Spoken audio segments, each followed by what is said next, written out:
Industrial revolution हो चुका था, औद्योगिक क्रांति पढ़ ली थी हम लोगों ने। उसके बाद में इसके अंदर जो सेकंड टॉपिक है आपका, वो आज हम लोग पढ़ने वाले हैं अमेरिकन रिवॉल्यूशन।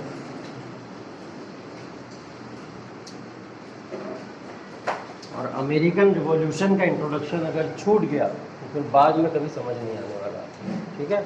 इसलिए बोल रहे हैं कि ध्यान से इसको सुनेगा थोड़ा सा, क्योंकि अमेरिकन रिवॉल्यूशन एक टफेस्ट ऑफ द रिवॉल्यूशन है, जिसके कारण ही नहीं लोग जान पाते हैं कि अमेरिकन रिवॉल्यूशन हुआ क्यों था। तो ये ज़रूरी है समझना अमेरिकन रिवॉल्यूशन के बारे में। अमेरिकन रिवॉल्यूशन, और एक चीज़ आप इसके अंदर और सुनेंगे, American war of independence.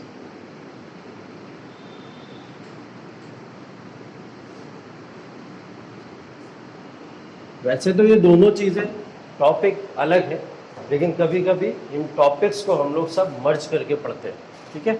American revolution या अमेरिकन वॉर ऑफ इंडिपेंडेंस, दोनों का टाइम पीरियड भी अलग है और दोनों का हम लोग देखेंगे तो इरा भी थोड़ा बहुत अलग देखने को हमको मिलेगा, लेकिन हम लोग को पढ़नी एक ही साथ है, क्योंकि अमेरिका से रिलेटेड ये सारी की सारी क्रांति की बातें हो रही हैं, ठीक है। तो अमेरिकन रिवॉल्यूशन और American war of independence. American war of independence को बोला जाता है कि अमेरिकन रिवॉल्यूशन के लिए ही अमेरिकन वॉर ऑफ इंडिपेंडेंस हुआ था। तो दोनों में क्या फ़र्क है, क्या चीज़ें हैं, वो देखना यहाँ पे ज़रूरी है। अमेरिकन रिवॉल्यूशन को बोला जाता है कि एक सबसे पहली क्रांति थी अमेरिकन कॉन्टिनेंट के अंदर, जिसने वहाँ के लोगों को इंडिपेंडेंट किया था। जैसे हम लोग ने देखे ना, बहुत सारे रिवॉल्यूशन इंडिया में भी हुए, फ्रांस में भी हुए, इटली जर्मनी में भी हुए, तमाम जगहों पे हुए। तो ऐसे ही रिवॉल्यूशन हम लोग अमेरिका के अंदर देखेंगे, और ये वो अमेरिकन रिवॉल्यूशन है जो आगे चल के क्या करेगा, अमेरिकन रिवॉल्यूशन एक बहुत बड़ा स्टेट बना देगा, जिसको हम लोग यूनाइटेड स्टेट्स ऑफ अमेरिका बोलते हैं। आज के समय का जो यूनाइटेड स्टेट्स ऑफ अमेरिका है वो क्या है, यही अमेरिकन रिवॉल्यूशन का रिजल्ट है। तो वो अमेरिकन रिवॉल्यूशन क्या था, ठीक है। तो अमेरिकन रिवॉल्यूशन की अगर वॉर या सॉरी इरा की अगर हम बात करेंगे अमेरिकन रिवॉल्यूशन की, तो ये 1765 से शुरू होगा अप्रॉक्स, और 1783 तक चलेगा। कब तक शुरू होगा, 1765 से शुरू होगा और 1783 तक इसका इरा चलेगा। दूसरा अमेरिकन वॉर ऑफ इंडिपेंडेंस, क्योंकि इससे थोड़ा सा अलग है और थोड़ा सा लेट शुरू हुआ, तो ये 1775 से शुरू होगा, हाँ, बट 1783 के अंदर ये ख़त्म हो जाएगा, ठीक है। अब यहाँ पे एक नाम मिलेगा आपको 1783 के अंदर, और वो नाम है लॉर्ड कॉर्नवालिस। कौन है लॉर्ड कॉर्नवालिस, जो इंडिया के अंदर भी गवर्नर बना के भेजे गए और इंडिया के अंदर भी वो गवर्नर है। तो उन लॉर्ड कॉर्नवालिस का नाम यहाँ पे आने वाला है। तो अमेरिका को जो यहाँ इंडिपेंडेंस मिली थी, या अमेरिकन रिवॉल्यूशन की जब समाप्ति हो रही थी, एंड हो रहा था, उस समय पर लॉर्ड कॉर्नवालिस वहाँ पे क्या कर रहा था, उन्होंने वही पावर को हैंडओवर करके आए थे अमेरिका को। जैसे हमारे यहाँ पावर हैंडओवर किसने करी है, लास्ट वाइसरॉय कौन है भारत में, लॉर्ड माउंटबेटन ना। तो लॉर्ड माउंटबेटन ने पावर को यहाँ पे हैंडओवर किया, वहाँ पे किसने पावर को हैंडओवर किया था, लॉर्ड कॉर्नवालिस ने। तो इसको याद रखना, 1783। तो अमेरिकन रिवॉल्यूशन की जो एक पूरी की पूरी यहाँ पे एक स्टोरी है, उस स्टोरी की बात करेंगे। अमेरिकन रिवॉल्यूशन बेसिकली हम लोग को 5 पॉइंट्स पे पढ़ना है, जिसके अंदर पहला पॉइंट हम लोग यहाँ पे देखेंगे, सबसे पहले उसका परिचय या इंट्रोडक्शन। इंट्रोडक्शन क्या है, बैकग्राउंड इसके अंदर जानने की कोशिश करेंगे कि अमेरिकन रिवॉल्यूशन का बैकग्राउंड क्या था, या अमेरिका उस समय था किस तरीके का कि वो यहाँ गुलाम बन गया अंग्रेज़ों का। दूसरी चीज़ इसके अंदर हम लोग ये देखना शुरू करेंगे कि इंट्रोडक्शन के बाद में कॉजेस क्या थे, कारण क्या थे अमेरिकन रिवॉल्यूशन। अमेरिकन रिवॉल्यूशन के कॉजेस क्या थे, ठीक है। उसके बाद में हम लोग देखेंगे course of war of independence.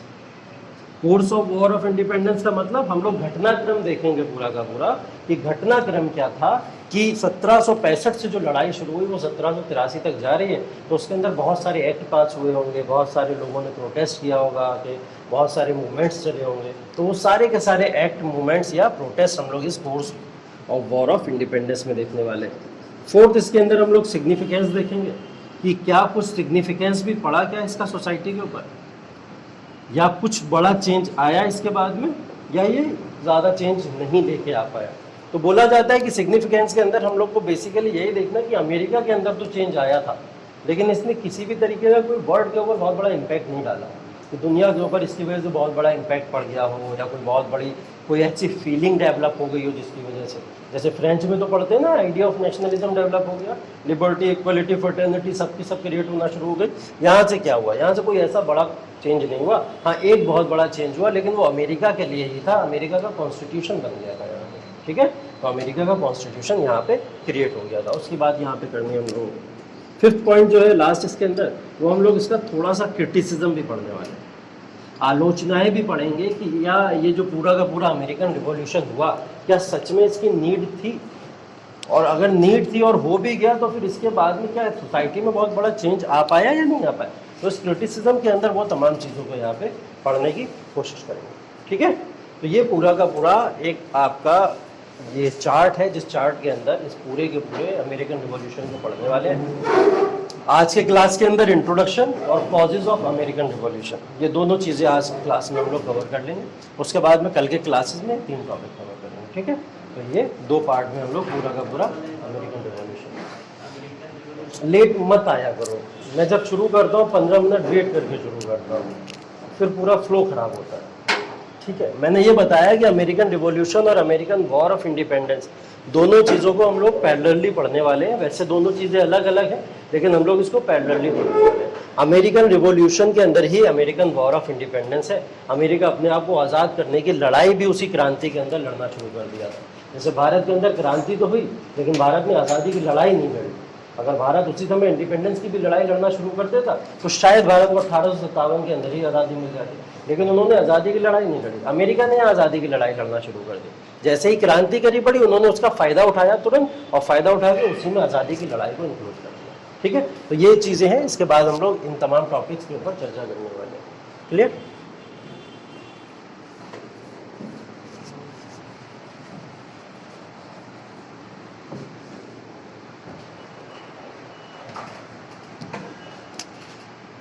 तो सबसे पहले इंट्रोडक्शन देखते हैं इसका।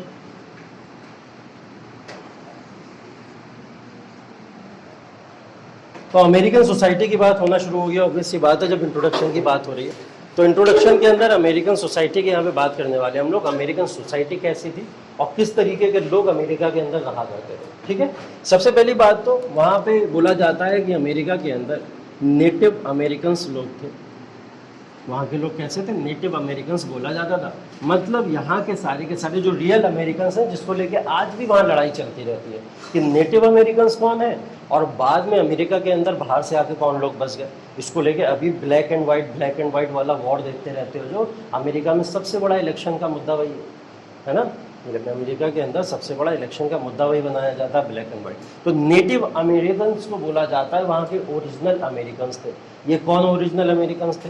ये वही अमेरिका की सोसाइटी के अंदर रहा करते थे और वहाँ पे रह के ट्रेड, व्यापार, यही सारी चीज़ें करते थे। पशुओं को इधर से उधर आदान प्रदान, जैसे हम लोग अपनी सोसाइटी के अंदर पढ़ते हैं कि कैसे लोग यहाँ पे बसा करते थे, रहा करते थे, कुछ इसी तरीके से ये लोग भी वहाँ पे बसा करते थे और वहाँ पे रहा करते थे। तो नेटिव अमेरिकन्स वहाँ के रियल अमेरिकन्स बोला जाता है। हुआ क्या, ये नेटिव अमेरिकन्स तो वहाँ पर रह ही रहे थे।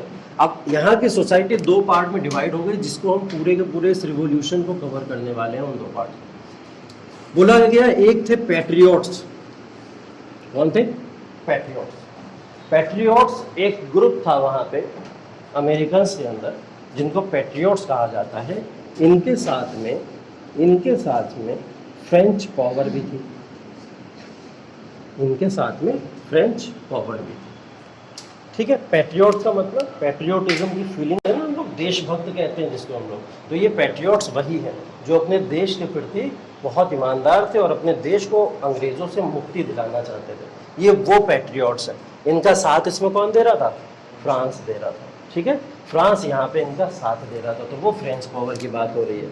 वर्सेस इनका वॉर था किसके अगेंस्ट में? England plus loyals. लॉयल्स कौन? जो इंग्लैंड के क्या थे? इंग्लैंड को जो फेवर करेंगे, यहाँ पे इंग्लैंड के प्रति जो ईमानदार होंगे, ठीक है, वो सारे के सारे लोग यहाँ पे लॉयल्स कराएंगे। तो ये जो पूरा का पूरा वॉर है अमेरिकन रिवॉल्यूशन का, ठीक है, वो इन 2 वर्सेस, दोनों की पावर्स के वर्सेस में ही यहाँ पे ये वॉर होगा। एक तरफ तो हमारी पार्टी 1 जिसको हम लोग बोल सकते हैं, पार्टी 1 हमारी कौन सी है? पैट्रियट्स। और इनका साथ कौन लोग दे रहे हैं? फ्रांस दे रहा है या फ्रेंच पावर दे रही है। दूसरी पार्टी की बात करें तो पार्टी 2 हमारे पास में इंग्लैंड है, जिसका साथ कौन दे रहे हैं? लॉयर्स थे रहे हैं। देखो ऐसे ईमानदार लोग, ठीक है, या जिनको लॉयर्स कहना सही नहीं होगा, भारत में भी थे ना, भारत में भी थे ना ज़मींदारों के रूप में, जो कहीं ना कहीं ब्रिटिशर्स को किसी ना किसी फॉर्म में हेल्प करते रहते थे और हर तरीके से ब्रिटिशर्स को सपोर्ट करते रहते थे। तो ऐसे लोग हर जगह मिले हैं। जैसे अमेरिका के अंदर भी अगर ये लोग इतना दबदबा बनाए हुए थे तो कहीं ना कहीं उन्हीं घर के भेदियों की वजह से ये प्रॉब्लम क्रिएट हो रही थी। तो ये वॉर इन दोनों पावर के बीच में ही था। तो ऐसा क्या हुआ कि ये वॉर इतना बड़ा वॉर ऑफ इंडिपेंडेंस बन गया और अमेरिका ने अपने आप को आज़ाद कर लिया। ठीक है, लॉयर्स और पैट्रियट्स में ये डिफरेंस है, ये पैट्रियट्स अमेरिका के लोग हैं और अमेरिका के फिरती ईमानदार हैं। लॉयर्स अमेरिका के लोग हैं लेकिन इंग्लैंड के फिरती ईमानदार हैं। ठीक है, ये डिफरेंस है दोनों, बस इतना।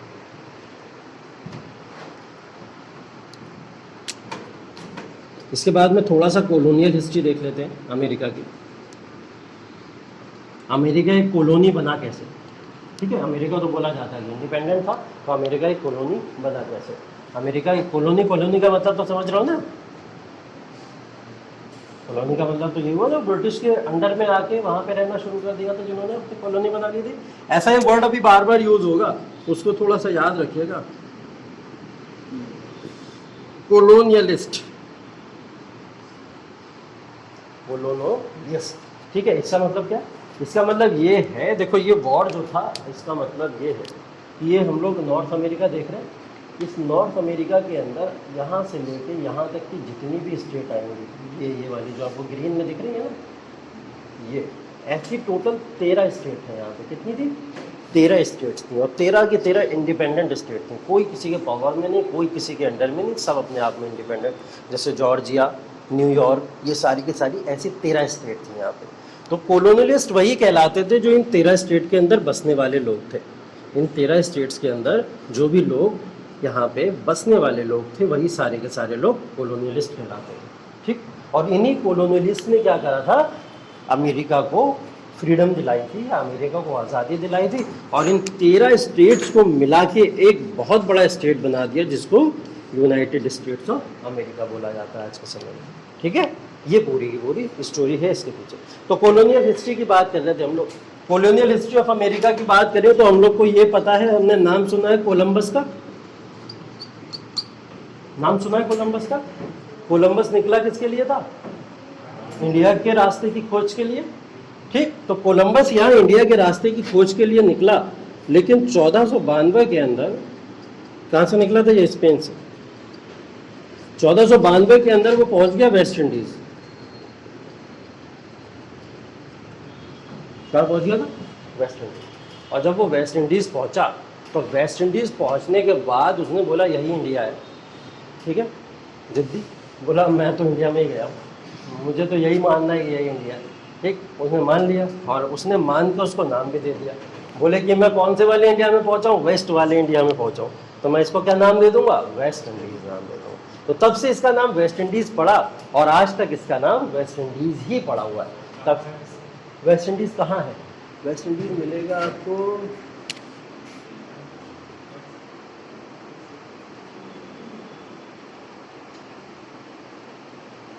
ये आया देखो, ये ठीक, ये है वेस्ट इंडीज। और ये निकला कहाँ से था? स्पेन से, यहाँ से। ठीक है, स्पेन से यहाँ से निकला और स्पेन से निकलने के बाद में कहाँ पहुँचा? आया तो यहीं तक था और यहाँ से बहक कहाँ गया था? यहाँ पे बहक गया था, आने यहाँ की जगह, और चला किधर गया? इधर चला गया। तो वेस्ट इंडीज़ के लिए ये पहुँच गया था वहाँ पे। तो वेस्ट इंडीज़ आप देख ही रहो, लोकेशन भी देख लीजिए एक बार। लोकेशन देखिए बहुत ज़रूरी है, वर्ल्ड मैप जब पढ़ते चले जाओगे तो लोकेशन को ज़रूर ध्यान से देखते चलना कि मैं कौन कौन सी लोकेशन की बात कर रहा हूँ और कौन सी जगह कहाँ कहाँ पे। ये एक बार अपनी तरफ से होमवर्क भी ज़रूर करना कि जो जो लोकेशन पे मैं बात कर रहा हूँ वो लोकेशन को मैप में एक बार ज़रूर देख लो, क्योंकि अभी देख लोगे, अभी पढ़ लो तो अभी क्या होगा? याद हो जाएगा, है ना? पढ़ते पढ़ते याद हो जाएगा ना कि कहाँ पे थी, कौन सी लोकेशन थी, तो पढ़ते पढ़ते याद हो जाएगा। तो कोलंबस स्पेन से निकला और स्पेन से निकल के 1492 में कहाँ पहुँच गया? वेस्ट इंडीज़ के अंदर पहुँच गया और वेस्ट इंडीज़ को इसने इंडिया ही समझ लिया और नाम भी दे दिया कि वेस्ट इंडीज़। बोले मैं वेस्ट की तरफ आया हूँ तो मैं इसको नाम वेस्ट इंडीज़ ही दूँगा। ठीक है, तो इसने वेस्ट इंडीज़ नाम दे दिया। यहीं से शुरू होता है व्यापार का पूरा कारवां। ठीक, उसके बाद में कोलंबस जब वेस्ट इंडीज़ पहुँचा, वेस्ट इंडीज़ ने एक रास्ता दे दिया नया। अगला ही 2 साल बाद आपको पता है 1494 1494 में पहुंच गया ये कहाँ, अमेरिका। ठीक, तो कोलंबस कहाँ पहुंच गया, अमेरिका पहुंच गया। जैसे ही अमेरिका पहुंच गया, अब इसके बाद में ये जो आगे आने वाली 16वीं 17वीं और 18वीं शताब्दी है, इसने यूरोपियन पावर्स को एक नया रास्ता दे दिया था कि यूरोपियन पावर्स ऑफ ट्रेड किसके साथ कर सकती हैं, अमेरिकन के साथ में कर सकती हैं।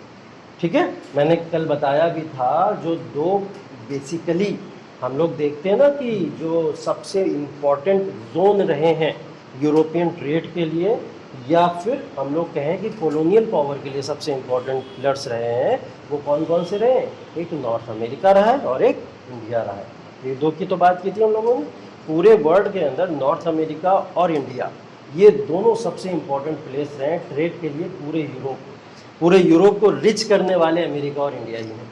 ठीक है, तो सबसे ज़्यादा रिच जो मटेरियल्स मिले, इनको रिसोर्सेज मिली, वो यहीं से मिली थी। तो ये कोलंबस 16, 17, 18 सेंचुरी में इसी की वजह से यहाँ पे एक नया रूट क्रिएट हो गया था, जिसने यहाँ पे व्यापार को बढ़ावा दिया। और व्यापार के बढ़ावे की वजह से अब क्या हुआ कि अमेरिका के अंदर यूरोपियन पावर्स आके यहाँ पे ट्रेड करना शुरू कर रहे हैं। अब यूरोपियन पावर ने जब ट्रेड किया, तो यहाँ पे हम लोग देख रहे हैं ना, ये फ्रांस कहाँ से आ गया, ये फ्रेंच पावर क्यों बीच में आ गई, देख रहे हैं ना हम लोग। तो ये फ्रेंच पावर भी यहाँ पे आके ट्रेड किया करती थी, इनका भी यहाँ पे ट्रेड था। और जब ये ट्रेड किया करते थे, तो ये वहाँ के लोगों को सपोर्ट करता था। फ्रांस क्या करता था, वहाँ के जो देशभक्त लोग थे, जो चाहते थे कि हमारे देश तरक्की पे पहुँचे, ये करे, तो वो वहाँ के लोगों को सपोर्ट किया करता था। ठीक है, ये इसकी कह सकते हैं हम लोग बहुत सॉफ्ट पॉलिसी थी, जिसकी वजह से ये वहाँ के लोगों का इंटरेस्ट जीता रहता था और फेवर में भी रहता था उन लोगों के। तो ये इस पॉलिसी को अपनाता था। अब चाहे फ्रांस हो चाहे इंग्लैंड हो, ये सारे के सारे लोग पहुँचे कहाँ, क्यों है अमेरिका में, सिर्फ और सिर्फ अपने मर्केंटिलिज्म के आइडिया को बढ़ावा देने के लिए। ठीक है, मर्केंटिलिज्म या आइडिया ऑफ, जो हम लोग वाणिज्यवाद की बात करते हैं, उसी को तो बढ़ावा दे रहे हैं। वो भी अपना देखो व्यवसाय करने आए और ये लोग भी अपना व्यवसाय करने आए, लेकिन उन्होंने एक फेवर अपना ले लिया और इन्होंने यहाँ पे अपना एक फेवर ले लिया। तो ये फेवर की वजह से यहाँ पे क्या हुआ, ट्रेड डिस्प्यूट्स भी हुए फ्रांस और इंग्लैंड के बीच में। हमने पढ़ा था ना, इंडिया के अंदर कुछ यूरोपियन पावर्स आई और सारी की सारी पावर जब इस्टेब्लिश हुई आगे, तो आपस में उनमें डिस्प्यूट भी हुए। तो ऐसे डिस्प्यूट हमको फ्रांस और इंग्लैंड के अंदर भी देखने को मिले। यहाँ पे जब वॉर शुरू हुआ था, जिसको बोला जाता है कि 7 ईयर्स वॉर शुरू हुआ जब यहाँ पे इन दोनों पावर्स के बीच में, तो उसको कुछ हिस्टोरियंस फर्स्ट वॉर भी बोलते हैं, वर्ल्ड वॉर क्या बोलते हैं, फर्स्ट वर्ल्ड वॉर। कभी कभी उसको भी नाम दिया जाता है, हालांकि ये कोई ऑफिशियल रिटन नहीं है, लेकिन उसको कभी कभी फर्स्ट वॉर भी बोला जाता है, वर्ल्ड वॉर के नाम से भी जाना जाता है। तो ये चीज़ें क्लियर हैं कि colonial history of America, America में ये चीज़ की शुरुआत कैसे हुई। शुरुआत हमने देखा कि कोलंबस ने उस रास्ते को खोज दिया था, और उस रास्ते को खोजने के बाद में 16वीं 17वीं और 18वीं शताब्दी में यूरोपियन पावर का पूरा इस्टेब्लिशमेंट अब कहाँ देखने को मिलता है, अमेरिकन कॉन्टिनेंट में देखने को मिलता है। इसलिए ये लोग वहाँ पे इतना फ्रीली और फ्री होके वहाँ पे रूल कर रहे थे और ट्रेड भी कर रहे थे। ये तमाम चीज़ें यहाँ पे, ठीक है। ये 13 स्टेट्स की बात करिए हम लोग, तो ये 13 स्टेट्स के 13 कॉलोनीज़ हैं। इन्हीं कॉलोनीज़ के अंदर होगा जो भी होगा, ठीक है। वो 13 कॉलोनीज़ के नाम क्या क्या है सब याद रखने की ज़रूरत नहीं है, फिर भी एक मैप के फॉर्म में मैं आपको दिखा दूंगा, उसको ज़रूर देखिएगा। लेकिन पता होना ज़रूरी है कि कौन से रीजन में है, वो रीजन मैंने मार्क कर दिया है यहाँ पे, ठीक। तो ये सारा का सारा चीज़ें एक इंट्रोडक्शन है कि अमेरिका में वॉर ऑफ इंडिपेंडेंस शुरू ही क्यों हुआ। टारगेट समझ आ गया, एम क्या था इन लोगों का, यूरोपियंस का यहाँ पे आने का। ये लोग क्या चाहते थे, एक बिजनेस या ट्रेड को सेटल करना चाहते थे, जिससे फ्यूचर में भी ये लोग वहाँ पे स्टैब्लिश रह सके, और इन्होंने ऐसा ही यहाँ पे किया। जैसे टोबैको का व्यापार होता था, कॉटन का व्यापार होता था, इंडिगो का व्यापार होता था, ये कुछ कॉमन चीज़ें थी जिसका व्यापार अमेरिका के लोग उनके साथ में बहुत ज़्यादा किया करते थे, ठीक है। टोबैको और इंडिगो और कॉटन, ठीक है। कभी कभी शुगर का भी नाम आपको मिलेगा। तो ये 4 बेसिकली चीज़ें हैं जिनका व्यापार इन सबके साथ में हुआ करता था, ठीक। चलिए, हाँ जी, अमेरिका के साथ, अमेरिका टोबैको है, इंडिगो है, कॉटन है और शुगर। ये सारी चीज़ें थी जिसकी वजह से ब्रिटिशर्स अपना एक नया ठिकाना ढूंढ रहे थे, और उन्होंने अपना ठिकाना इंग्लैंड को बनाया। ये यहाँ से इन्हीं चीज़ों का ज़्यादा से ज़्यादा ट्रेड किया करते थे। और इनका आइडिया क्या था, मर्केंटिलिज्म को बढ़ावा देना और मर्केंटिलिज्म को और ज़्यादा आगे बढ़ाना। ये वाणिज्यवाद को ना ख़त्म करना चाहते थे और वाणिज्यवाद के ही रूल को हमेशा स्थापित रख के आगे बढ़ना चाहते थे। ठीक है, तो ये वाणिज्यवाद के रूल को ही बढ़ावा दे रहे हैं। साथ ही साथ में ये सारा का सारा रॉ मटेरियल जहाँ जहाँ पे मिलता जाएगा इन सब चीज़ों के लिए, ये उसको अपनी कॉलोनी बनाते चले जाएंगे। ठीक, चाहे इंडिया हो फिर, चाहे अमेरिका हो फिर, या फिर आपकी फिर अफ्रीका। तो ये जिस कॉन्टिनेंट में जाते थे उस कॉन्टिनेंट में जहाँ इनको रिच क्या मिल जाता था, रॉ मटेरियल मिल जाता था, वहाँ उसको अपनी कॉलोनी बना लिया करते थे। क्लियर है?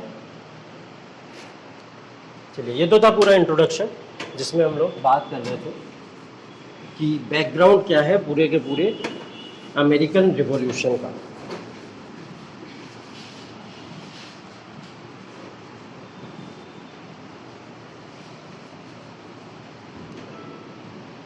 इंट्रोडक्शन के बाद में बात कर लेते हैं कुछ कॉजेस की। ठीक है, सेकंड पॉइंट कॉजेस था हमारा।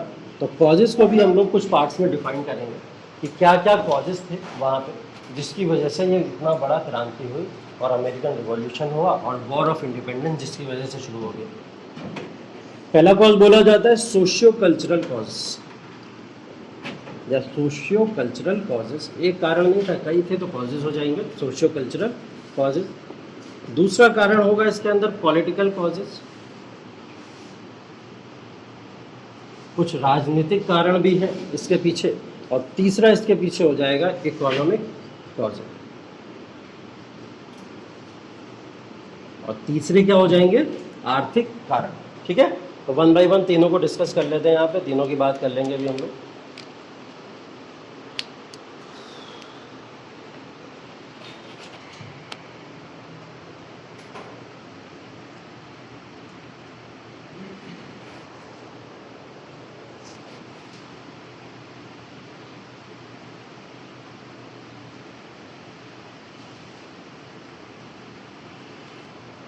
बैकग्राउंड तक क्लियर है? किसी को डाउट तो नहीं इसमें?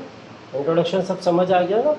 अगर पूछा जाए पैट्रियट्स के बारे में या फिर लॉयल्स के बारे में कुछ भी ऐसे पॉइंट्स आएंगे अगर, तो आपको पता होना चाहिए सारी चीज़ें कि क्या क्या चीज़ें हो रही हैं, रीज़न पता होना चाहिए क्यों ट्रेड करना शुरू किया, इनको कौन से रॉ मटेरियल्स मिल गए थे वहाँ पे, ये तमाम चीज़ें आपको वहाँ से पता लगती हैं।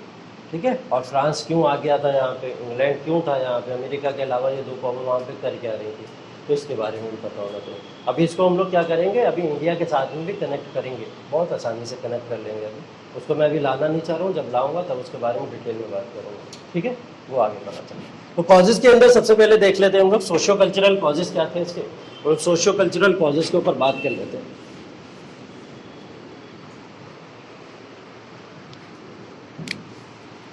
चलिए, सोशियो कल्चरल कॉजेज़ के अंदर सबसे पहली प्रॉब्लम ये थी कि वहाँ पे पूरे के पूरे अमेरिका के अंदर एक ऐसा प्रॉब्लम क्रिएट हो चुका था, वो ऐसा इशू शुरू हो चुका था जिसने वहाँ के सोसाइटी के लोगों को और वहाँ के कल्चर कुछ मानने वाले लोगों को कुछ इतना ज़्यादा डिस्टर्बेंसेस हुए वहाँ पे, कुछ पावर्स के आने की वजह से, जैसे फ्रांस आया वहाँ पे और कौन आया, और इंग्लैंड आया वहाँ पे, उनकी वजह से वहाँ के लोकल लोगों को, जो वहाँ पे नेटिव अमेरिकन्स रहते थे, उनको बहुत सारे प्रॉब्लम्स को फेस करना पड़ा। ठीक है, तो वहाँ पे एक बहुत बड़ा पॉलिटिकल डिसबैलेंस हो गया, रिलीजियस डिसबैलेंस हो गया, कल्चरल डिसबैलेंस हो गया, और सोसाइटी पूरी की पूरी यहाँ पे मिलावटी सोसाइटी बनना शुरू हो गई।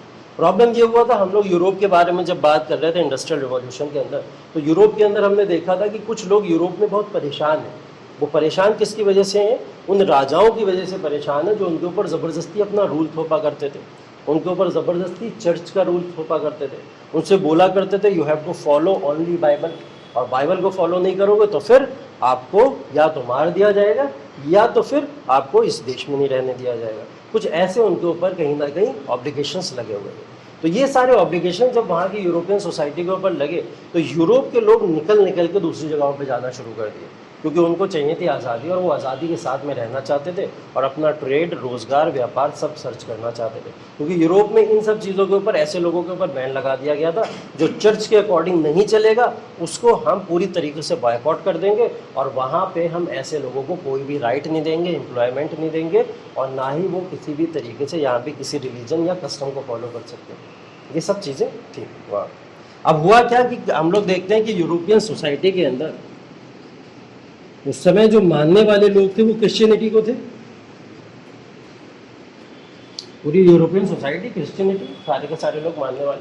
अब क्रिश्चियनिटी के अंदर भी दो ग्रुप होते हैं, हर किसी में दो दो दो दो दो ग्रुप करके बांटा हुआ है हर धर्मों को, ठीक है, वो इंसानों ने ही बांटा है। तो इसके अंदर एक होते थे आपके कैथोलिक और एक होते हैं प्रोटेस्टेंट्स, कैथोलिक और प्रोटेस्टेंट।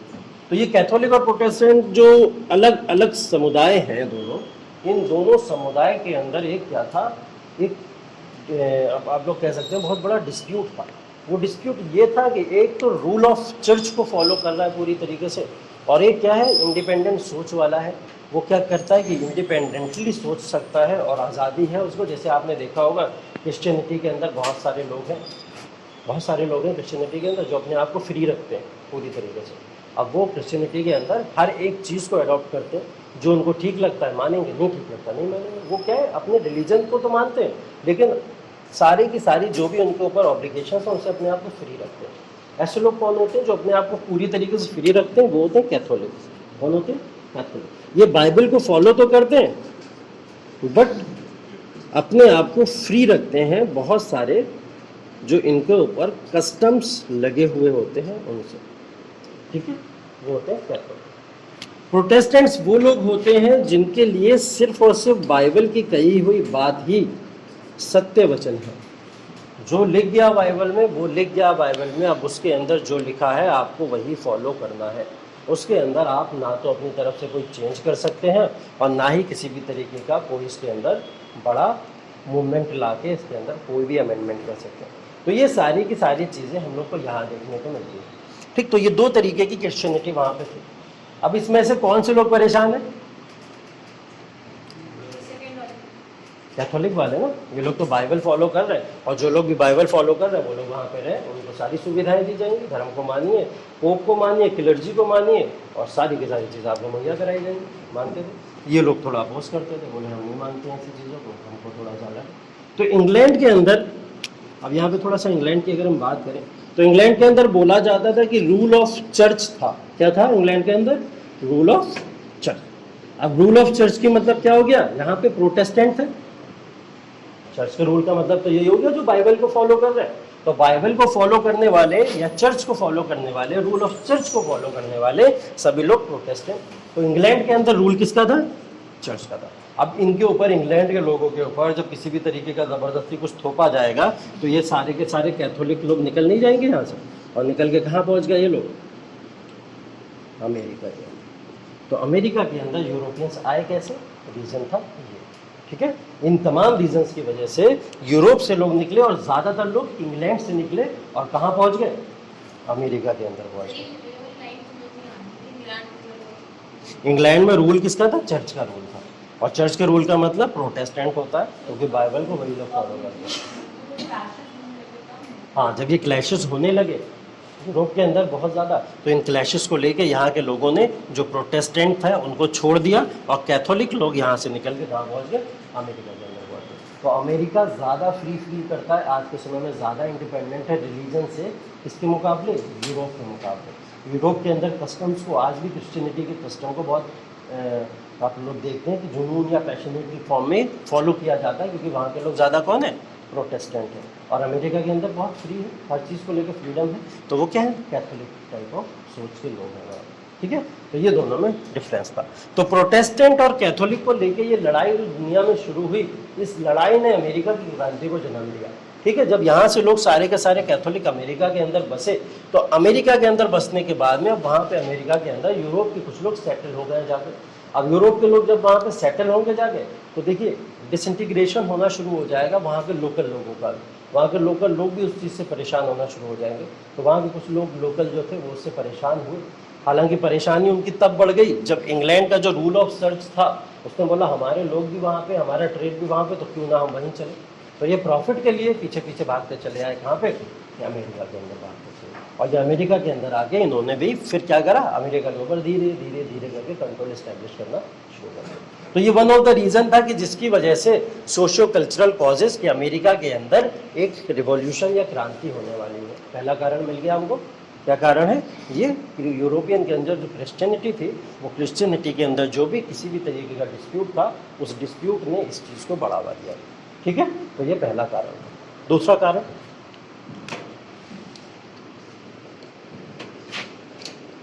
दूसरा कारण था इसके अंदर लिबरल एंड प्रोग्रेसिव थिंकिंग। अब देखिए, ये वो समय है कि जो मैंने बात की थी कि ये पुनर्जागरण या रेनेसां का पूरा का पूरा टाइम है, और इस समय में बहुत बड़े बड़े लोग रेनेसां या पुनर्जागरण की तरफ ध्यान दे रहे थे। लोगों का उन सब चीज़ों के प्रति ध्यान आकर्षित करके लोगों को यहाँ पे एनलाइटनमेंट मिल रहा था। क्या होता है एनलाइटनमेंट का मतलब? ज्ञान प्राप्ति बोलते हैं ना, ज्ञान की प्राप्ति होती है ना, जैसे गौतम बुद्धा को हुआ, महावीर स्वामी को हुआ एनलाइटनमेंट। तो वो एनलाइटनमेंट इन लोगों को किस फॉर्म में प्रोवाइड हुआ? इस फॉर्म में कि यूरोपियन सोसाइटी अमेरिकन सोसाइटी के साथ में बहुत गलत कर रहे हैं, उसके अगेंस्ट में आवाज़ उठाना ज़रूरी है।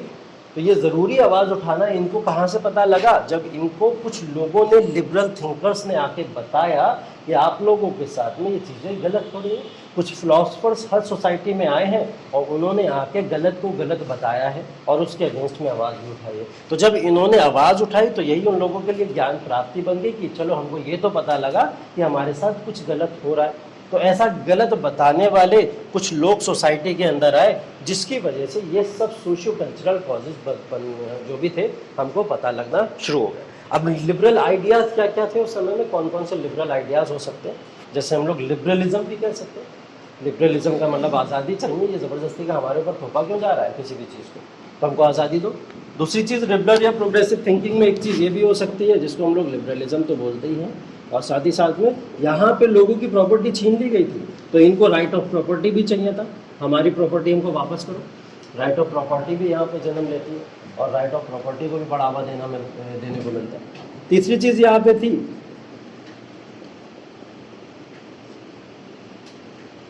रिपब्लिकनिज्म। ठीक है, रिपब्लिकनिज्म का मतलब होता है जो गणतंत्र राज्य होते हैं, उन गणतंत्र राज्य को गणतंत्र कैसे बनाया जाता है? जब वहाँ पे इलेक्शन होते हैं, जब इलेक्ट होकर रूलर आता है, तो वो रूलर इलेक्ट होके आएगा, ये डिमांड भी लोगों ने यहाँ पे करना शुरू कर दी।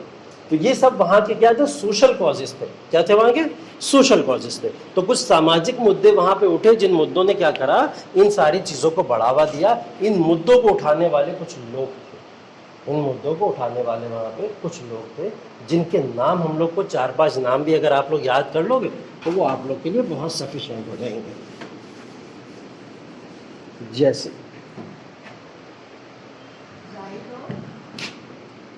राइट ऑफ क्या रहता है? प्रॉपर्टी।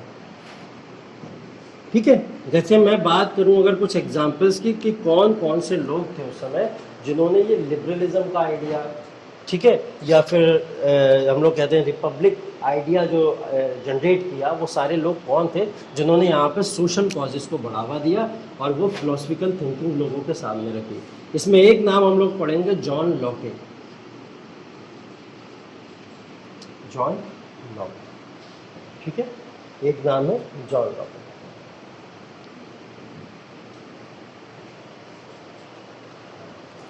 जॉन लॉके ने एक बहुत खूबसूरत बात करी जिससे वहाँ पे एक बहुत बड़ी क्रांति क्रिएट होना शुरू हो गई।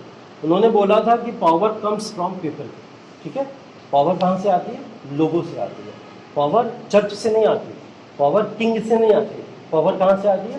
पीपल से आती है। तो इन्होंने बोला था पावर कम्स फ्रॉम पीपल। जैसे KGF में बोला गया ना, powerful peoples come from the powerful places, है ऐसा बोला गया ना। बाद में उसको चेंज कर दिया गया था ना, जब रॉकी भाई डॉन बने, क्या चेंज कर दिया गया था? Powerful people makes places powerful. ठीक है, तो ये जो पावरफुल या पावर का पूरा कॉन्सेप्ट है, इस पावर के कॉन्सेप्ट टोटली डिपेंडेंट किसके ऊपर है? पीपल या जनता के ऊपर है। तो लोकतंत्र की शुरुआत कहाँ से होती है? यहीं से होती है, जिसने पीपल के हाथों में या लोगों के हाथों में ये पूरी की पूरी सत्ता सौंपने की बात करी। तो जॉन लॉके ने जब ये बात बोली आके, तो ये बात लोगों को बहुत ही हिट की क्योंकि बोला गया कि वो समुदाय जो आपके ऊपर रूल कर रहा है वो पूरी सोसाइटी के अंदर मात्र 1% लोग हैं, और वो 1% लोग 99% लोगों को ऐसे नचा रहे हैं जैसे बंगू, जो पूरा का पूरा लट्टू होता है उसको बंगू बना दिया जाता है, वैसे नचाया जा रहा है। तो ये कोई तरीका तो है? तरीका तो ये है कि वो 99% पीपल अपने हिसाब से रूल करने की पावर उनके पास में तो हो कम से कम। तो बोले वो पावर कैसे आएगी? क्योंकि पीपल के पास में ही पावर है और उन्हीं से पावर जनरेट होती है। तो ये वाला प्रिंसिपल तो ज़रूर आपके अंदर होना चाहिए। तो इसने क्या करा था कि स्पार्क जनरेट कर दिया, क्योंकि कोई नई चीज़ हम लोग सुनते हैं ना, तो नई चीज़ क्या करती है, उसके ऊपर सोचने को मजबूर करती है, और वो लोग जब सुनते हैं सोचते हैं तो उसके बारे में कभी कभी वो चीज़ क्या है, आग की तरह फैल जाती है सोसाइटी के अंदर। और ये भी उसी आग की तरह फैला जिसके अंदर अमेरिका ने क्या करा, अपनी आज़ादी के लिए आवाज़ उठाना शुरू कर दी। एक रीज़न ये थे। एक रीज़न नाम सुना होगा आपने इमैनुअल कैंट का। इमैनुअल कैंट को जितने भी लोग ऑप्शनल पढ़ते हैं सभी पढ़ते हैं, ठीक है। चाहे आप सोशियोलॉजी ले लो, चाहे आप फिलोसफी ले लो, चाहे आप पबेड ले लो, चाहे आप पॉलिटिकल साइंस ले लो, चाहे हिस्ट्री ले लो, कुछ भी ले लो, ये पढ़ना ही है आपको, क्योंकि इमैनुअल कैंट की, हाँ कोई कुछ पूछ रहा है? इमैनुअल कैंट की जो विचारधारा है वो विचारधारा कुछ इस तरीके की है कि जो हर सोसाइटी के ऊपर जाके सटीक बैठ जाती है। इमैनुअल कैंट बेसिकली थे तो जर्मनी के, लेकिन इन्होंने अपना योगदान किस में दिया है? अमेरिका के रिवॉल्यूशन के अंदर दिया है। कहाँ से बिलोंग करते हैं? जर्मनी के अंदर। लेकिन अपने ऐसे थॉट प्रोसेसेस को स्टार्ट करके इन्होंने क्या करा, वहाँ पे एक क्रांति को जन्म देने की कोशिश की। इमैनुअल कैंट के अलावा जॉन लॉक के तो ऑलरेडी ये खुद इंग्लैंड से थे। कहाँ से थे? इंग्लैंड। और इंग्लैंड के खिलाफ भड़का रहे इंग्लैंड से थे और इंग्लैंड के अगेंस्ट भड़का रहे। तो बेसिकली जो सच है वो सच है, ठीक है। वो सत्य के साथ में थे तो उन्होंने इस तरीके की चीज़ों को सामने रखा। कुछ नाम और लिख सकते हैं आप लोग, जैसे बहुत कुछ बोला है, ज़्यादा नहीं जाना, ठीक है, बहुत कुछ, बहुत थोड़ी देर। एक का नाम है बेंजामिन फ्रैंकलिन, ये भी नाम सुना होगा आप लोगों ने, ठीक है।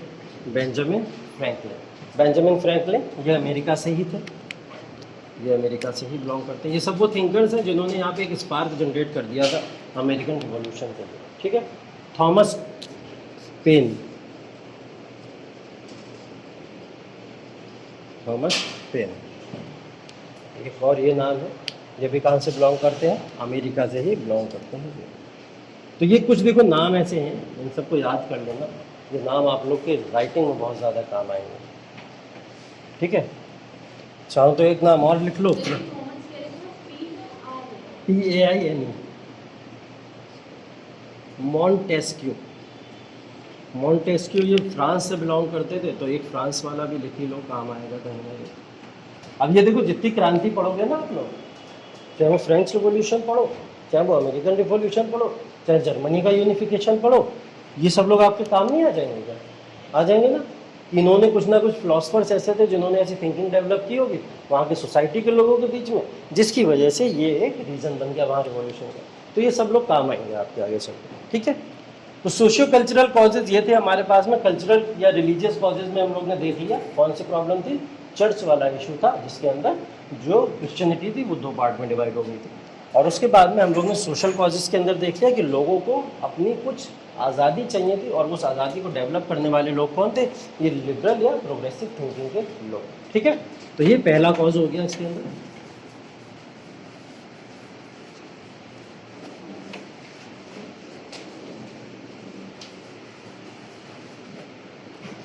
सेकंड क्या बताया था? पॉलिटिकल कॉजेज, ठीक।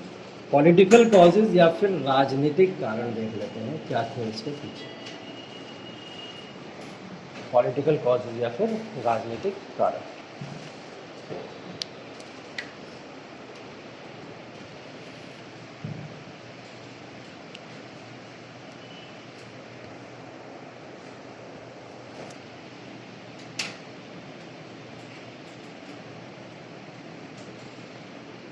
देखिए कॉजेज़ की जब हम लोग बात करते हैं तो कॉजेज़ के पहले हम लोग को ये पता होना चाहिए कि अमेरिका के अंदर ब्रिटेन ने कभी भी एब्सोल्यूट मोनार्की को इस्टेब्लिश नहीं किया था।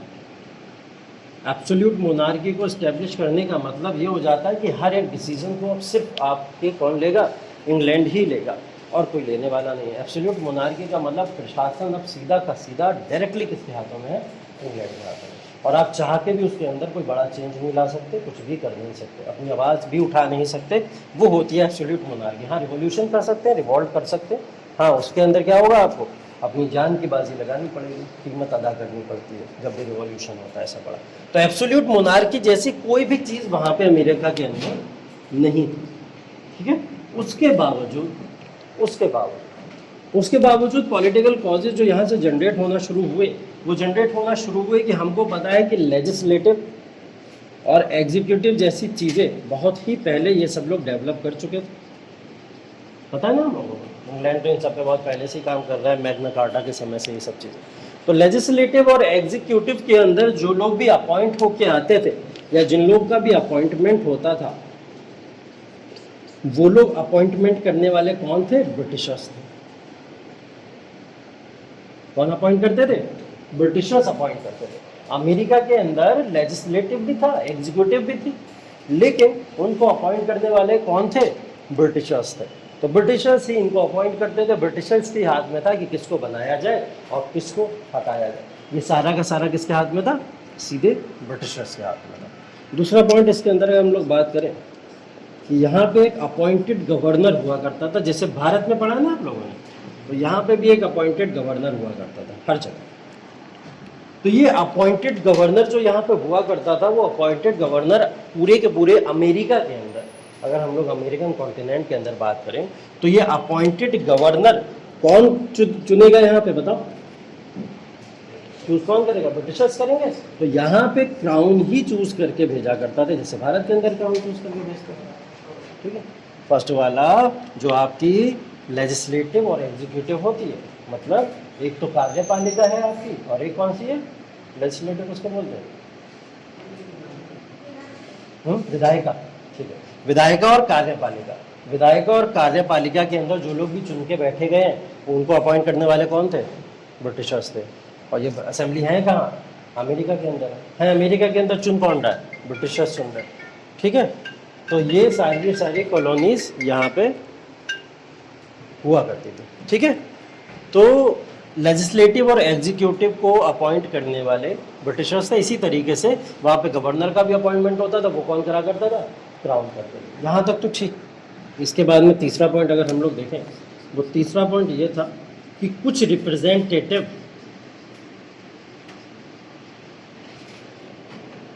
ऑफ अमेरिका के कुछ रिप्रेजेंटेटिव्स जो अपनी डिमांड्स की मांग करेंगे कि अमेरिका को ये चीज़ें मिलनी चाहिए, ठीक है, अमेरिका को इन चीज़ों से सुविधाओं को मुहैया कराना चाहिए, वो सारी की सारी रिप्रेजेंटेशन जो था वो किसको मिला हुआ था? वो भी सब इंग्लैंड के लोगों को ही मिला हुआ था। मतलब इंग्लैंड के अंदर वहाँ पे एक पूरा का पूरा आप लोग देखेंगे तो क्या बना हुआ है? पार्लियामेंट बना हुआ है इंग्लैंड के अंदर, और पार्लियामेंट डिसीजन लेता है रिलेटेड टू कंट्री, ठीक है, अपने राज्य से रिलेटेड। लेकिन यहाँ का इंग्लैंड का पार्लियामेंट अमेरिका से रिलेटेड भी सारे के सारे डिसीजन वहाँ पे बैठ के लिया करता था। जैसे हम लोग ने भारत के अंदर पढ़ा, भारत के अंदर क्या होता था? भारत के अंदर काउंसिल तो हमारे होते थे, लेकिन इंग्लैंड के अंदर भी एक काउंसिल था हमारा, और उस काउंसिल के अंदर सारे रिप्रेजेंटेटिव कौन हुआ करते थे? वो इंग्लैंड के लोग हुआ करते थे। फिर भैया कैसा रिप्रेजेंटेशन दे रहे हो तुम अमेरिका को? अमेरिका को तो रिप्रेजेंटेशन है ही नहीं। बात कर रहे हो अमेरिका के राइट्स की, और अमेरिका को राइट्स के नाम पे क्या दे रहे हो? इंग्लैंड थमाए दे रहे हो, ठीक है। तो ये क्या होता है? हाथ में झुंझुना थमा देना, ठीक। तो बस ये करा था। इंग्लैंड के ही लोग रिप्रेजेंटेटिव जो भी थे अमेरिका के, वो सब इंग्लैंड के ही लोग। इंग्लैंड के अंदर ये पार्लियामेंट था, और पार्लियामेंट जो वहाँ पे लंदन के अंदर था, उस पार्लियामेंट के अंदर लोग भी कौन थे? इंग्लैंड के ही थे। रिप्रेजेंटेशन किसका कर रहे हैं? अमेरिका का, ठीक है। तो आता जाता कुछ नहीं था अमेरिका के बारे में, लेकिन अमेरिका के डिसीजन ले रहे हैं वहाँ पर बैठ के। तो ये प्रॉब्लम थी। बोले एब्सोल्यूट मोनार्की तो तुमने बोल दिया नहीं है, लेकिन हरकतें तो सब तुम्हारी वही है, ठीक है। बोले एब्सोल्यूट मोनार्की तुमने बोल दिया नहीं है, लेकिन कर क्या रहे हो? ये सब है तो वही, इनडायरेक्टली तो आप एब्सोल्यूट मोनार्की ही दिखा रहा हो। हमारे पास फ्रीडम है ही कहाँ? हमारे पास कोई राइट्स हैं कहाँ कि हम लोग इसमें से किसी भी तरीके का अधिकार अपना यूज़ कर पाए? बोले नहीं, इसमें कुछ तो कर रहा है, तो इसको चेंज करना पड़ेगा, ठीक। तो ये पॉलिटिकल कॉजेज क्या था उनके लिए? रॉन्ग नंबर था, है। उस रॉन्ग नंबर को राइट नंबर में कन्वर्ट करना था। वो कैसे होगा? जब वहाँ पे बड़ी क्रांति होगी कोई, ठीक है। तो दूसरा कारण क्या बन गया इसके पीछे, पॉलिटिकल कॉजेज़। जो ये तमाम कॉजेज़ हैं वो इसके पॉलिटिकल कॉजेज़ कहलाते हैं। तीसरा क्या बताएगा,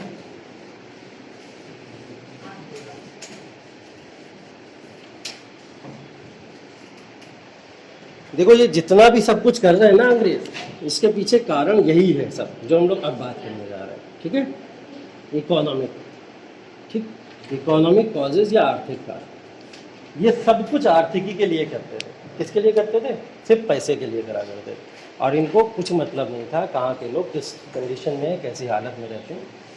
एक बार एक शेख साहब थे, ठीक है, शेख साहब से पूछा गया कि शेख साहब आपका ज़िंदगी में मकसद क्या है। शेख साहब कहते हैं पैसा। उनसे पूछा गया आपका मकसद क्या है, बोले पैसा। बोले गुड, वेरी गुड, होना चाहिए, कोई गलत बात नहीं होना। दूसरा उनसे क्वेश्चन पूछा गया कि शेख साहब ये बताइए कि आप अपने आने वाली नस्लों से या अपनी आने वाली जनरेशन से क्या उम्मीद करते हैं। बोले पैसा। ठीक है, उम्मीद क्या करते हैं, पैसा। बोले अच्छा अच्छा, ठीक है ठीक है। तीसरा क्वेश्चन इनसे पूछा गया, बोले शेख साहब हर किसी की ज़िंदगी में एक मोहब्बत होती है जिससे बड़ा करीब होता है वो इंसान, और वो करीब जिससे होता है, वो चीज़ें जिससे भी करीब होने के लिए वो काम करता है, कोई भी अप्रोच अपनाता है, तो आपकी ज़िंदगी में ऐसी मोहब्बत कोई ना कोई तो होगी जिसके लिए आप काम करते हो। बोले क्या मोहब्बत है आपकी, बोले पैसा। ठीक, तो उन्होंने बोला, परेशान हो गए, बोले कि शेख साहब 1 मिनट पैसे को उठा के साइड में रख दीजिए थोड़ा, ठीक है, पैसे को उठा के थोड़ा साइड में रख दीजिए और मेरे सवालों का जवाब दे दीजिए। तो उनसे चौथा क्वेश्चन उन्होंने पूछा, बोले शेख साहब ये बताइए कि दुनिया में जो भी आया अपने किसी ना किसी मकसद के लिए आया, और आपका मकसद कुछ ना कुछ तो होगा दुनिया के अंदर कि मुझे दुनिया के लिए ये करना है, अपने लिए ये करना है, तो वो मकसद आपका क्या है। बोले जो पैसा आपने साइड में रखा है उसको उठा के मुझे अपने पास लेके आना है, वो मेरा मकसद है, ठीक है। तो उनकी पूरी की पूरी जो इंग्लैंड वाले लोगों की है ये फिलॉसफी है शेख साहब वाली है, ठीक। तो इन्हें चाहिए पैसा सोसाइटी से, और ये जहाँ भी जाएंगे कुछ भी करेंगे ये सिर्फ और सिर्फ किसके लिए करेंगे, पैसे के लिए करेंगे, ठीक है, पैसा, ठीक। तो ये इकोनॉमिक कॉजेज सबसे बड़े कारण थे जिसके पीछे हम लोग बात करने वाले हैं। इकोनॉमिक कॉजेज की अगर बात करें तो इकोनॉमिक कॉजेज में क्या ट्रेड नहीं आ जाएगा। ट्रेड के अंदर मैंने 4 चीजें भी बताई थी, कौन कौन सी, कॉटन,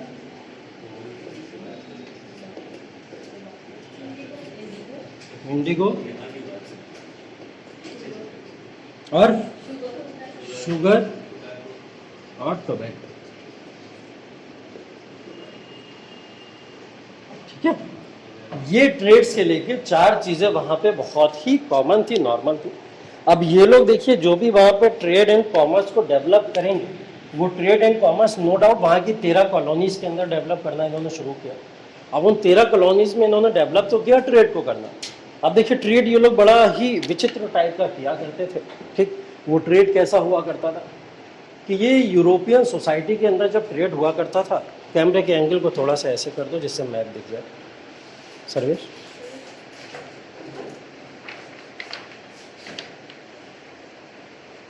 चलो काम। तो ट्रेड कैसा हुआ करता था, अमेरिकन कॉन्टिनेंट में ये लोग पहुंचे क्यों थे, किसके लिए पहुंचे, वो कॉटन, इंडिगो, शुगर और टैबेको ऐसी जैसी चीज़ें हमारे पास में है।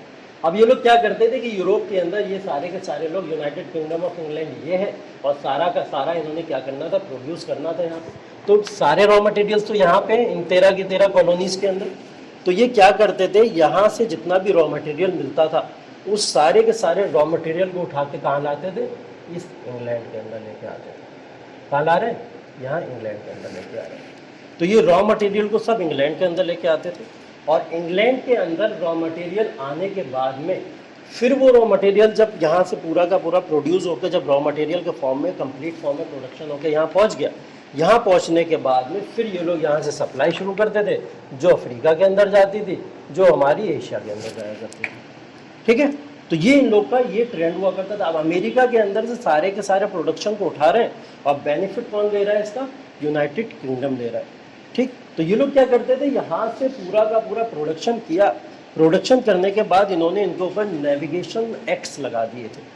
नेविगेशन एक्ट ये थे कि ये पूरी की पूरी जो आप नेवल एरिया देख रहे हैं जहाँ से सिर्फ और सिर्फ शिप जाते हैं, तो इन शिप्स को जाने के लिए अगर कुछ भी यहाँ से निकलेगा तो वो कहीं निकल के डायरेक्ट, ये लोग डायरेक्ट भी तो एशिया भेज सकते थे, ये लोग डायरेक्ट भी अफ्रीका भी तो भेज सकते थे, तो इनका ट्रेड ऐसे भी तो हो सकता था। बोले नहीं, जो भी यहाँ से निकलेगा वो डायरेक्ट कहाँ जाएगा, इंग्लैंड में ही जाएगा, और अगर इंग्लैंड में नहीं गया तो वो पूरी तरीके से उसके ऊपर हम आपके ऊपर चार्जेस लगाएंगे।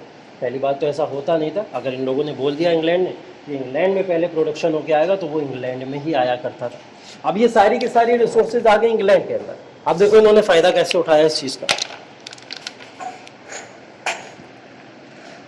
ये इंग्लैंड के अंदर आ गया, अब इंग्लैंड से इन्होंने भेजना शुरू किया अफ्रीका में, ठीक है, इनके पास में मिल गया है पूरा का पूरा प्रोडक्टिव मटेरियल, इन्होंने अफ्रीका भेजना शुरू किया। अफ्रीका के सामने दो डिमांड रख दी। अफ्रीका से बोला कि एक तो हम तुमको सप्लाई कर रहे हैं तमाम चीज़ों की, और जो भी हम तुमको सप्लाई कर रहे हैं वो सारी की सारी सप्लाई के लेके आपको दो चीज़ें हमारे लिए करनी पड़ेंगी। पहली चीज़ तो कि ये जो ट्रेड हम आपके साथ में कर रहे हैं, इस ट्रेड को अच्छा रखने के लिए हम जो आपसे कीमतें मांगेंगे हमको अदा करेंगे आप। और दूसरी चीज़, हमको यहाँ से स्लेव्स चाहिए, आपके यहाँ से कौन चाहिए, स्लेव्स। क्या चाहिए, मजदूर चाहिए, वो गुलाम चाहिए जो कहाँ काम करेंगे, वो काम करेंगे यहाँ, ठीक है, क्योंकि यहाँ पे 13 कॉलोनीज़ के अंदर बड़ी बड़ी इंडस्ट्रीज़ लग चुकी है। इंडस्ट्रियल रिवॉल्यूशन सबसे पहले इंग्लैंड में आ चुका था, और वो इंडस्ट्रियल रिवॉल्यूशन कहाँ पहुँच चुका था, अमेरिका पहुँच चुका था। और उस इंडस्ट्रियल रिवॉल्यूशन में काम करने के लिए, उन फैक्ट्रीज़ में काम करने के लिए, इंडस्ट्रीज़ में काम करने के लिए बहुत सारे मजदूर चाहिए। और वो मजदूर ये लोग कहाँ से हायर कर रहे हैं, अफ्रीका से हायर कर रहे हैं। बोले अफ्रीका के लोगों को रोज़गार की ज़्यादा ज़रूरत है, तो इनको क्या करो, गुलाम बना के भेज दो। और इन्होंने गुलाम बना के लगभग 200 साल तक यहाँ पे लोगों से काम करवाया। तो स्लेवरी जो डेवलप हुई अमेरिका के अंदर, वो किस वजह से डेवलप हुई है, इन आर्थिक कारणों की वजह से डेवलप हुई है। क्योंकि इन्होंने क्या करा था, अपना उपनिवेश तो अफ्रीका को बनाया और साथ में उनसे गुलामी कराना भी शुरू कर दिया। प्रेजेंट टाइम में ऐसा कौन कर रहा है, जो हम लोग देखते हैं, चाइना। चाइना क्या कर रहा है श्रीलंका के साथ में, यही तो कर रहा है। उसको खूब लोन दे देता है कभी कभी, बहुत सारी चीज़ों से, चलो मैं इंडस्ट्री खुलवा दूंगा, ये कर दूंगा, वो कर दूंगा, सब अच्छा अच्छा करता है दुनिया के लिए। लेकिन कर क्या रहा है, ऑक्यूपाई कर रहा है श्रीलंका को धीरे धीरे, और इतना ऑक्यूपाई कर लिया कि अभी उसे बर्बादी की कगार पर भी लेके चला आया। एकमात्र कारण चाइना है इसके पीछे, ठीक है, एकमात्र कारण चाइना है, चाइना भी है। तो चाइना अब क्या करता है, यहाँ के लोगों को मजदूर बनाता है और अपने यहाँ के काम करवाता है, अपने इलाके काम करवाता है, ठीक है, अपने यहाँ काम करवा रहा है, ताइवान में भेज दे रहा है, लाओस, म्यांमार, सब जगह भेज दे रहा है, और अपने लिए ही प्रोडक्शन करा के उन लोगों से काम करवाता है। इसको फ्री के मजदूर मिल गए कि नहीं मिल गए, ठीक है। ऐसे मजदूर इन्होंने भी हायर किए यहाँ से, और इनको भेज दिया यहाँ पे। ये मजदूर बेचारे यहाँ पे काम कर रहे हैं, और काम करके सारी सप्लाई वापस इधर आ रही है, फिर इंग्लैंड की तरफ आ रही है। और ये सप्लाई जो आ रही है, इससे 13 कॉलोनीज़ को तो कोई फ़ायदा नहीं हो रहा है। जो कॉलोनीज़ एक्चुअल में वहाँ की डिजर्विंग कॉलोनीज़ थी, उनको कोई फ़ायदा नहीं हो रहा है। फ़ायदा सब उपनिवेश उठा रहा है, अमेरिका से फ़ायदा पूरा का पूरा इंग्लैंड उठा रहा है। तो इंग्लैंड ये सारा फ़ायदा यहाँ से उठाया करता था। अब दो कारण हुए इससे, एक तो क्या हुआ कि इनका ट्रेड बहुत अच्छा बढ़ गया, दूसरा प्रॉब्लम यहाँ से क्रिएट क्या हुआ कि यहाँ से अफ्रीका के अंदर से जितने भी लोग यहाँ पे गए, तो वो यहीं जाके बस गए, यहीं जाके बस गए। अब ये ब्लैक एंड वाइट वाला जो इशू है, वो ये वाला इशू। चलिए आगे बढ़ते हैं।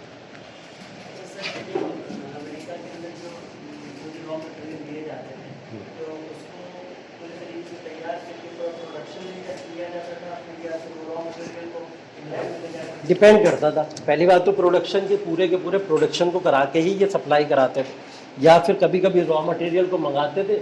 और यहाँ पे रॉ मटेरियल को क्या था, इंडस्ट्रीज़ तो यहाँ भी लगी हुई हैं, और उन सारी के सारे प्रोडक्ट्स को यहाँ, जैसे कॉटन का एक एग्जांपल ले लूँ मैं, अगर कॉटन इन्होंने यहाँ से प्रोड्यूस करा लिया, चलो आपके यहाँ प्रोडक्शन अच्छा होता है, हम कॉटन आपके यहाँ प्रोड्यूस करा लें, और कॉटन को डायरेक्ट उठा के यहाँ पे क्या करते थे, इंग्लैंड के अंदर ये कॉटन से कपड़े वपड़े बना लिए इन्होंने, ठीक, किसके कॉटन से, अमेरिका के कॉटन से, और कपड़े बना के बेच कहाँ दिए, वहीं जाके तो जिसका माल उसी को बेच आए, फिर हेरा फेरी, ठीक।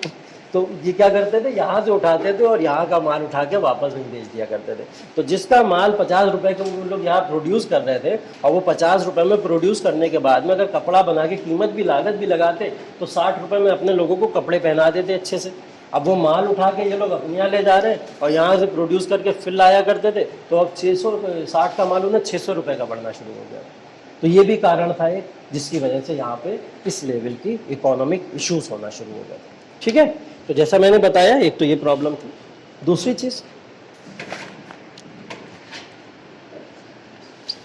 दूसरा इकोनॉमिक कॉजेज ये थे कि ये लोग जो ट्रेड करते थे, जो भी व्यापार किया करते थे बड़े लेवल पे, उस व्यापार के ऊपर बहुत सारे इन्होंने नेविगेशन एक्ट लगा दिए थे, ठीक है।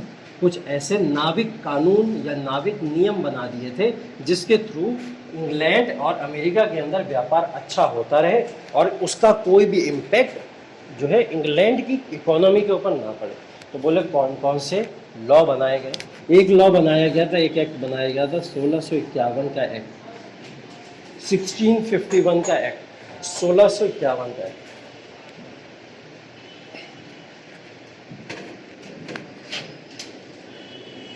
इन्होंने 1651 के एक्ट में बोला use only British ships for transport.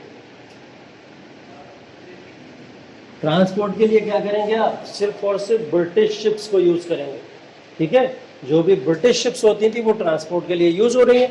आप ब्रिटिश शिप्स यूज करोगे तो भाई ब्रिटेन वालों का फायदा है इसमें, इससे कोई अमेरिका वालों का तो खास फायदा है नहीं। और ब्रिटिश शिप एक तो यूज करेंगे, उसका चार्ज देंगे, प्लस जब रास्ते से जाएंगे तो कार्टस भी देंगे। कार्टस क्या होता था, पास सिस्टम होता था, पास टैक्सेस भी दिया करते थे, तो वो पास भी प्रोवाइड करेंगे। तो 1651 में ऐसा लॉ बना के इन्होंने तमाम अमेरिकन शिप्स या जो भी शिप्स का यहाँ पे आना जाना था उस सबको रोक दिया। और क्या करा, सिर्फ और सिर्फ ब्रिटिश शिप्स जो थी वह यहाँ पे अलाउ हो गई। अगला कानून लिखिए 1660। 1660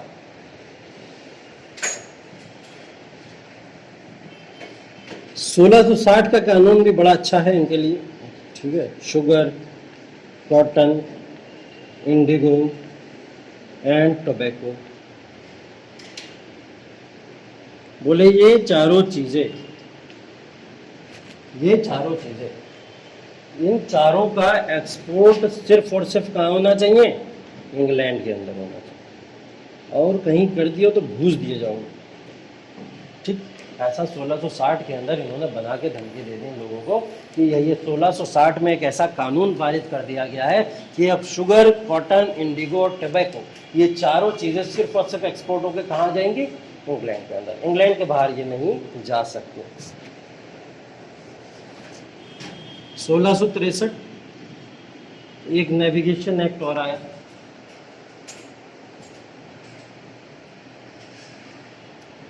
1663 के लोगों में क्या करा गया, अभी तक तो ये इंटरनल इनके ऊपर बैन लगा रहे हैं, अब ये लगा एक्सटर्नल बैन, ठीक है। एक्सटर्नल बैन कैसे लगा कि जितना भी trade, all trades with 13 colonies, जो इनकी 13 कॉलोनीज थी अमेरिका के अंदर, ऑल ट्रेड्स विद 13 कॉलोनीज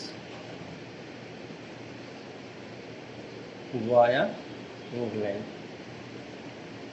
अगर किसी को भी ट्रेड करना है 13 कॉलोनीज के साथ में, चाहे वो भारत हो, चाहे वो अफ्रीका हो, कोई भी हो, किसके द्वारा करेगा, इंग्लैंड के द्वारा ही करेगा।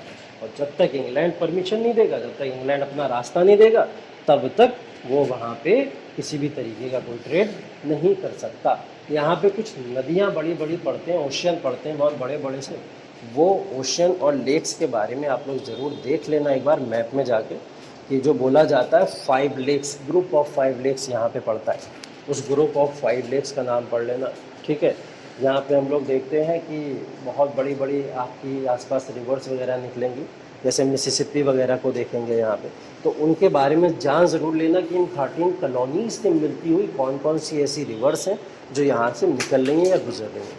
ये काम आपकी मैप में मदद हो जाएगी इससे, तो मैप में एक बार ज़रूर देख लीजिएगा, क्योंकि ये ट्रेड रूट थे इनके, वही चीज़ें क्या हैं इनके, ट्रेड रूट है, ठीक है। तो वो ओशन क्या है, वो चीज़ें क्या क्या है, वो सब आप लोग इसके अंदर देख लेना।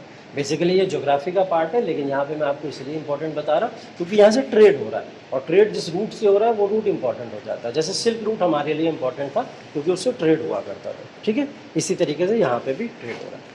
तो भाई इतने सारे कानून इनके ऊपर जब थोप दिए गए नेविगेशन एक्ट के थ्रू, तो ये इकोनॉमिक कॉज नहीं बनेगा क्या इनके लिए कि ये सारे के सारे तो भाई प्रतिबंध है हमारे ऊपर, हम इससे कैसे फ्री हो, आज़ाद हो। तो इन इकोनॉमिक पॉलिसी से आज़ाद होने के लिए ये लोग रिवॉल्यूशन करेंगे क्या नहीं करेंगे, बिल्कुल करेंगे ना। लेकिन रिवॉल्यूशन से पहले भी और एक क्रांतिकारी चीज़ करी इन्होंने, और वो क्रांतिकारी चीज़ आज तक आप लोग अमेरिकन सोसाइटी के अंदर बहुत कॉमन देख सकते हैं। बोले कि सारी शिप्स के ऊपर तो रोक लगा दिए है, कहीं से भी अगर हमारा सोने का बिस्किट आने वाला है तो पहले इनको दिखाओ, उनसे पूछो वो सोने का बिस्किट हमारे तक पहुंचेगा कैसे। तो अमेरिकन बड़े चालाक थे कुछ, उन्होंने बोला हम करेंगे स्मगलिंग। उन्होंने क्या करा, स्मगलिंग करना शुरू कर दिया। ठीक है, तो अमेरिका के अंदर स्मगलिंग यहीं से शुरू हो गई। ठीक है, जब किसी को राइट नहीं दिया जा रहा है कि वो फ्री ट्रेड कर पाए तो वो क्या करेगा, फिर छुप के करेगा, इलीगली करेगा। तो इन्होंने इलीगल ट्रेड करना शुरू कर दिया। स्मगलिंग क्या है, इलीगल ट्रेड।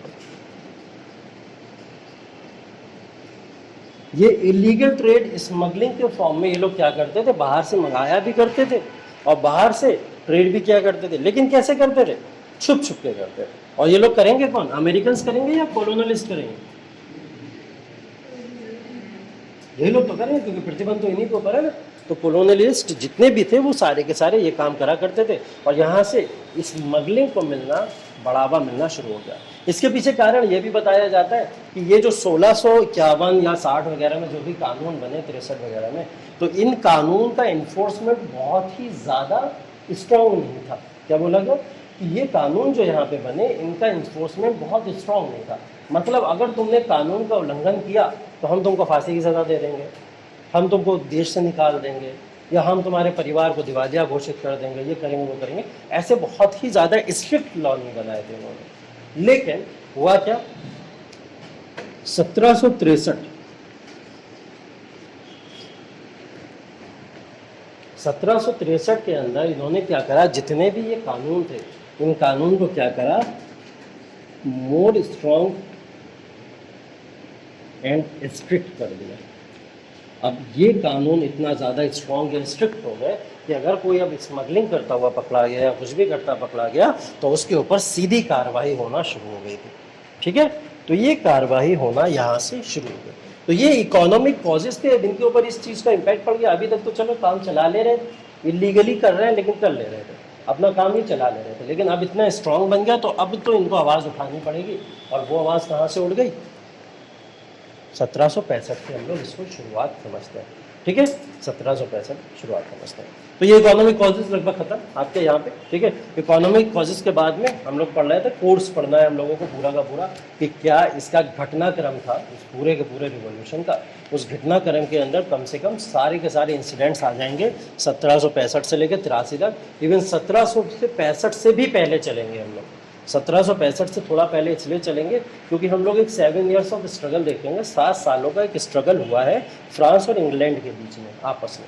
ठीक है, फ्रांस और इंग्लैंड के बीच में एक वॉर हुआ था, 7 सालों का स्ट्रगल बोला जाता है जिसको, जो बोला जाता है 1754 से लगभग स्टार्ट हो गया था। ठीक है, और 54 से लेकर 63 तक चला। वैसे तो ये 9 साल का, लेकिन बेसिकली कब से शुरू हुआ, 1756 से शुरू हुआ है और 63 तक चला। तो ये कॉजेज सारे के सारे जो भी कोर्स है यहीं से शुरू होता है, हम लोग यहीं से पढ़ना शुरू करेंगे। और ये जो 7 साल का स्ट्रगल की बात मैं कर रहा हूँ, ये वही स्ट्रगल है जो आप लोग ने थर्ड कर्नाटिक वॉर पढ़ा है, भारत के अंदर तीसरा कर्नाटिक वॉर पढ़ा है जो आप लोगों ने, ये वही वाला स्ट्रगल है जिसके अंदर ये डिसाइड किया जा रहा है कि फ्रांस पावर का कोई रोल अब वहाँ पे नहीं बचा और फ्रांस के पास जो भी कॉलोनीज थी वहाँ से वो डिसअपियर हो गई और उसका कंट्रोल अमेरिका के ऊपर ख़त्म हो गया। तो फ्रांस एकमात्र सहारा इन लोगों को जो सपोर्ट किया करते थे वो सपोर्ट सिस्टम इनके ऊपर से हट गया। तो अब इनके पास अब सिर्फ एक ही रास्ता है, क्या करेंगे, अब क्रांति करेंगे। थर्ड कर्नाटिक वॉर था। हाँ, तो ये जो पूरे के पूरे इकोनॉमिक कॉजेस के बाद में कोर्स पढ़ने वाले हैं उसके अंदर अब क्या आएगा, ये वाला 7 ईयर स्ट्रगल आएगा। फिर किंग जॉर्ज थर्ड जो थे इंग्लैंड के राजा बन जाते हैं, वो किस तरीके की पॉलिसीज अपनाते हैं इनके लिए। या हम लोग देखेंगे कि फ्रांस अमेरिका को आज़ाद करने के लिए अपने सारे के सारे जो लुइस 16 है वहाँ के किंग है, वो लुइस 16 अपना सारा का सारा जो भी सेविंग है, जो भी बैंक में पैसा जमा है उनके, वो सारा पैसा उठा के अमेरिका के ऊपर लगा देते हैं, अमेरिका के 13 कॉलोनी को आज़ाद कराने के लिए। इधर पैसा लगाते हैं, उधर क्रांति उठ जाती है। बोले अबे रुको बे, इधर आओ तुमने हमारा पैसा उठा के, हम खुद परेशान हैं और तुम उठा के तब अमेरिका में लगवा दियो, इतनी मोहब्बत तुम्हें वहाँ के लोगों से। बोले फ्रांस के अंदर लगाओ पैसा वापस ला के। तो इसकी वजह से फ्रांस में क्रांति शुरू हो जाती है। तो वहाँ फ्रांस की क्रांति फिर हम लोग देखेंगे। ठीक है, हाँ, फ्रेंच रिवॉल्यूशन वहीं से शुरू होता है क्योंकि ये अमेरिका को आज़ाद कराने के चक्कर में फ्रांस अपना सारा का सारा पैसा, मनी, रुपया, रोपड़ा सब आके यहाँ पे इन्वेस्ट कर देता है। और उसी की वजह से ये प्रॉब्लम फ्रेंच रिवॉल्यूशन में वहाँ पे कन्वर्ट हो जाती है। फिर कोर्स ऑफ रिवॉल्यूशन के अंदर आगे चलेंगे हम लोग जब, तो कोर्स ऑफ रिवॉल्यूशन के अंदर देखेंगे कि किस तरीके से ये पूरी की पूरी ब्रिटिश कॉलोनी से अमेरिका ने अपने आप को 1776 में आज़ाद करा लिया, और आज़ाद कराने के बाद में 1783 के अंदर अप्रॉक्स इन्होंने अपना कॉन्स्टिट्यूशन भी बना लिया, और कॉन्स्टिट्यूशन के अकॉर्डिंग अब जो है पूरी तरीके से अमेरिका उपनिवेश से फ्री है, और लॉर्ड कॉर्नवालिस ये हस्ताक्षर करके वहाँ पे उनको आज़ादी देकर चले जाते हैं। ठीक है, और इस आज़ादी के पीछे किन किन लोगों का रोल है, कौन कौन लोग मेन इंपॉर्टेंट रोल प्ले करते हैं, उन सबका डिस्कशन हम लोग कल के क्लास में करेंगे। थैंक यू सो मच आज की क्लास के लिए।